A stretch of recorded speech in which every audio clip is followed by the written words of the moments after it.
Assalamualaikum warahmatullahi wabarakatuh. Ngopi.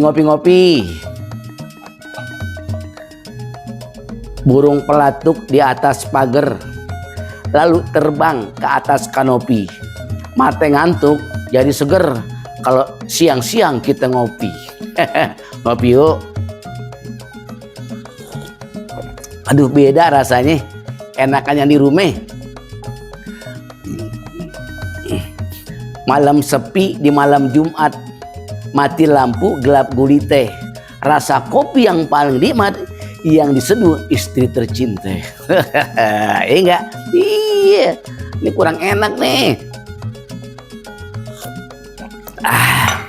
Tapi ada juga si kopi yang nikmat, yang enak, ada yang juga yang nikmat. Kopi yang enak, beli buah kecapi buat anak, di tengah jalan ketemu artis. Rasa kopi yang paling enak, kopi yang gratis. Ya kan, yang gratis. Wah, kalau kita bicara masalah kopi, waduh, apa lagi pakai baju koko kelihatan rapi, baru sampai dari Kuitang, ada rokok, ada kopi, lupa kita mau utang.